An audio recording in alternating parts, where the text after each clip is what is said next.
Going to kick off hour number 3 and go right to the phone lines. Welcoming Kirk Herbstreit, ESPN college football analyst and author of his new book, Out of the Pocket. Kurt, I really appreciate your time this morning. Ironically, it is son and daughter day. How important have your sons been to telling not just this story, but your story overall? Well, I mean, we all have jobs, right? We all do different things in our lives and have different friendships and relationships. But I think we look at our kids as just at a different level of importance in our lives, and do anything for them. And I'm no different. My kids have always been my priority, always will be my priority. I have 4 boys. I have identical twins that are 21, and a 18-year-old son and a 15-year-old son who's a rising freshman. And yeah, I mean, I work hard. I do the best I can to get prepared, year round, and especially, from right now to January, it's game on. But if my kids have something going on, it's just all my work is just put on the back burner or put on hold. And so it's been, someone told me when I had young kids, the days are long and the years are fast. And now that I have 3 out of the house, wow, is that accurate? Because there are some days where it's tough. It's not always easy. And yet at the same time, it's the most rewarding thing that you can ever be a part of, being a dad. And that's really where this book talks a lot about me as a son. I had a dad who's a hero, like a lot of sons. In my case, growing up in Ohio in the 70s, my dad played at Ohio State. He coached there. He was a captain, and he used to take me into the locker room after games. And a guy named Archie Griffin won 2 Heismans, and I was 5 or 6 years old. And he'd take me in there, and I'd put Archie's helmet on, and he'd introduce me to Woody Hayes, and I'd sit on his lap after a game. And so I was like, the way I described it was like going in to visit Batman and Superman and Aquaman. I mean, it was unbelievable for me at that age to sit there and look at these people eye to eye. And I was hooked, not just with Ohio State, obviously, but just college football. From that point on, that was my passion from that point on. But yeah, the book gets into a lot of the relationships and the importance of those relationships. Kirk, I want to give you first kudos for naming your son Ty, T-Y-E, just like I spell my name. But yeah, I was unaware. I saw that. Thanks. I was unaware. Kirk, there aren't many T-Y-Es out there. I know, man. It's your son and me. I guess we're special in that area. But I was unaware that him and his twin brother were born early to your wife. And I'm reading kind of the excerpt of your story last night. Would you say that period, that moment, was the most difficult part of your personal life? My relationship with my dad to the day that he died in 2016 was probably one of the very empty feeling of what the relationship could have been, what I wanted it to be, and what it ended up being. He was, like I said, my hero, and at 8 years old, my parents divorced, and he remarried a few years later, and was with that woman for a couple of years, and then got married again a third time. And every time he remarried, there were other stepkids involved, and he kind of immersed himself into those families. And so I didn't have anger towards it. I was more just more sadness than anything, not having that relationship where I wanted it to be. And I never quite got it there. So that was probably a big hole for me.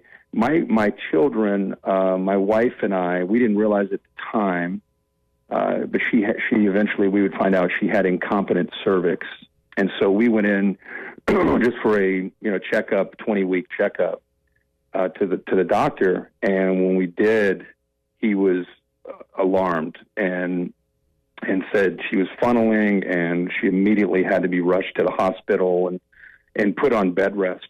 So she was on bed rest from, if I don't know if you guys are married or have kids, but if people that are listening, from week 20, which is basically halfway, you're trying to go to 40 weeks. From week 20, she was on bed rest, could not get out of the bed, and she held on for 8 weeks.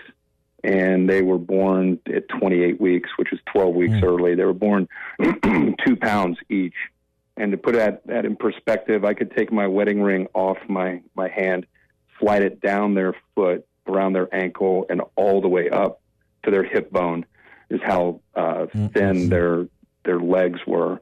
And so as a first-time dad, that was really tough to see that. And they were in the NICU for 8 weeks, and, we'd go over there every day and just hope and pray that things were going to be okay. And eventually they came home, and so they were identical twins, and they're 21 now, and things are good. But anybody that's been through that, I can so relate to the emotions of what you go through, especially as a first-time parent. So yeah, I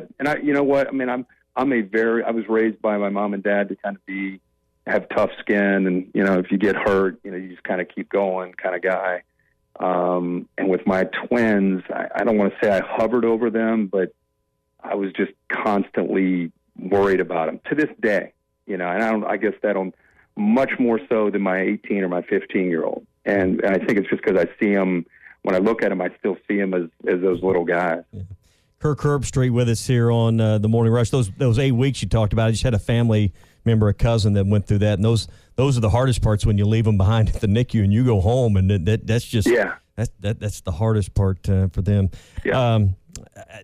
Hard to transition, but such a revealing and part of the conversation. That's part of your book, but I know we want to get to some college sports and college football here. The biggest story has been the summer and the bombshell of the realignment that's coming in college football with Texas and OU leaving the Big 12. It started as a whirlwind rumor at SEC Media Days. It became reality in a short amount of time, and now Texas and OU in a matter of maybe 4 years, maybe sooner, will be part of the SEC. You've had some opinions and takes that maybe didn't toe the company line at ESPN. Give us your thoughts for those in the audience that maybe have not read your thoughts or seen the clips on your thoughts of Texas and OU joining the SEC and what it does for college football. Well, first of all, despite what you might hear on Twitter or what you hear about ESPN, one of the greatest things, I've been there over 25 years now, one of the great things about ESPN is I've never had anybody call me on any subject and say, hey, here's what your opinion is, or here's what we need you to say. Never. And so when all this went on, nobody called me and said, okay, toe the company line on this. So whenever I do an interview, I'm no different than you guys or the people that are listening. I gather information and I find out what's real, and then I form my own opinion. And my concern is, while it's exciting for the SEC to bring in two big brands like Texas and OU, I mean, the SEC was already kind of the super conference, and now it's like a super flex, But I think where are we is my point. Where are we heading? Like what's going to happen to the rest of the Big 12? Where's Kansas State going to go? Where's Kansas? Where's Iowa State? Where's Baylor and Texas Tech? Like where are these teams going? Are they going to go form another conference on their own and kind of be part of that group of five? Are they going to join the Pac-12? So so instead of necessarily at this point celebrating it, I've got a few more concerns over it, just because we know the SEC is going to be fine. The Big Ten is going to be fine. What the Big Ten does with Kevin Warren as their new commissioner, I have no idea. What the ACC is going to do, I have no idea. Unlike you guys, it feels like with these two big dominoes, like we're headed to 4 conferences with maybe 16 teams, these super conferences. Will those super conferences then pull out and leave the NCAA, create their own governing body and their own little world? I don't know. It seems logical. It seems like it might be heading over there. The last thing I'm in favor of is creating a minor leagues for the NFL. I think that I hear that from different talk show hosts that, forget school now. This is all about the money and all about, the NFL. And I'm like, okay, guys, however you want to spin it, 2% of these dudes are going to the NFL. So wherever they go play football, 98% of these guys are not going to play in the NFL. And no matter how much money they make a name, image, and likeness for their 3, 4, or 5 years at a school, it's not going to be enough money to live on for the rest of their lives. So let's keep it in perspective and continue to remember how important teaching these guys who have big dreams, and God bless them for having it, how important the NFL is. That's a great goal, but you got to still get your degree. I don't care if you're Trevor Lawrence and the time you first step on Clemson's campus, oh my gosh, this guy with the long hair, whenever he comes out 3 years later, first pick overall, guaranteed. I would tell Trevor if I were his dad, that's great. I'm glad you wanted the NFL. Still got to go get that degree. So I think sometimes it just becomes about the money, comes about name, image, and likeness, comes about how much money this new conference is going to create for the SEC. And I think sometimes we lose the primary goal of educating 18 to 22-year-olds, not just in the classroom, but also in a locker room, in a coach's office. And some of the toughest lessons I learned, which I didn't enjoy, were on the football field. And right now with transfer portal, I hope these guys will tough it out instead of the going gets tough. Instead of the tough get going, the going gets tough, the tough leave. Can't do that. So some of the greatest thing about this sport is the life lessons you learn along the way that when you were 18 and 19 and 20, you did not agree with. But when you become 30 and 40 and 50, you look back at it and you think, oh my gosh, thank God I had that coach in my life to help me and influence me in a very good way when I didn't realize it at the time. But he was a game changer for me, and I'm so thankful to have him. I'm concerned about that as well. Kirk, as you looked at rosters and analyzed, depth charts this year, this is going to be maybe the most veteran rosters and the most veteran group of college football players we've ever seen, with the extra year of eligibility that was changed due to COVID last year. What effect do you think that's going to have? Is the product going to vastly improve? What difference do you think we're going to see on the field this year with the super seniors and the rosters that are going to have sixth-year players across college football this year? Well, I think it would be more of a case-by-case study of how that would impact the sport. I think the biggest change we'll see from going to 2020 to 2021, I don't know how you guys felt when you watched even SEC football, which has always been known as great defensive football. But it was very obvious that these defensive coordinators, which, by the way, already struggle in this era of spread and run-pass option and zone read, seems like you're always a man short, whether it's in the box or in coverage.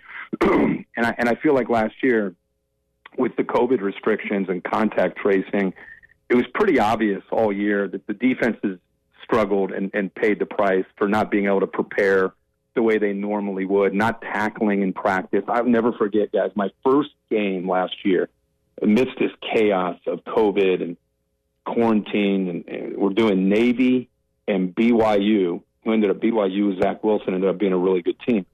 And I'm used to Navy, like you're used to Navy being a disciplined team. You might beat them, but you're going to have to earn it. They're going to be sound. They're going to be solid.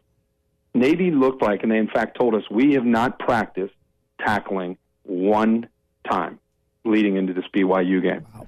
And I was like, oh, come on, Coach Ken, you're fine. You guys know how to tackle. And then the game went on, and it was very clear after two series, I don't think Navy's tackled since like a year ago, like last bowl season. Like they didn't do it in spring. I don't even think they had a spring, and they didn't do it in camp.